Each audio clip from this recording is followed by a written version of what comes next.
আমি যাকে সাদকা দিয়েছি সে যদি সেই সাদকার টাকা দিয়ে কিছু কিনে আমাকে আবার গিফট করে, তবে সেটা কি আমি খেতে পারবো? উত্তর হলো যে আপনি কাউকে সাদাকা দিয়েছেন, যাকাতের টাকা দিয়েছেন, এরপর তিনি সে টাকা গ্রহণ করে তার মতো করে কিছু কিনে বা কোনো কিছু তিনি এক্সচেঞ্জ করে যদি আপনাকে দেন, তাহলে সেটা আপনার জন্য গ্রহণ করা হারাম হবে না। নবী করিম সাল্লাল্লাহু আলাইহি সাল্লামের জীবনে এরকম একটা ঘটনা ঘটেছে যে একজন গরিব মানুষ তিনি কিছু যাকাতের খাবার, কিছু সাদাকার খাবার হাদিয়া পেয়েছেন। নবী সাল্লাল্লাহু আলাইহি ওয়াসাল্লাম সাদাকার খাবার খেতেন না, তার পরিবারের জন্য আল্লাহ সেটা হারাম করেছেন। তো তিনি সেটি রান্না করছেন, সে খাবার রান্না যখন করছেন নবী সাল্লাল্লাহু আলাইহি ওয়াসাল্লাম রসিকতা করে বললেন যে তুমি এই খাবার থেকে আমাকে দিবে না বা আমাদের সঙ্গে শেয়ার করবে না?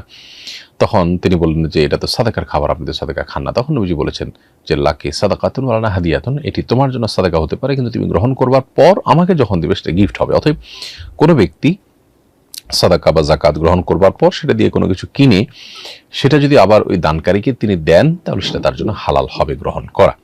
আর যদি এটা পার্ট অফ প্ল্যান হয়, আগে থেকে পূর্ব পরিকল্পিত হয় যে ঘুরে ফিরে আমি নিয়ে নিব, এটা জাস্ট অভিনয় করলাম, তো সেটা তো গুনাহ হবে স্পষ্টত।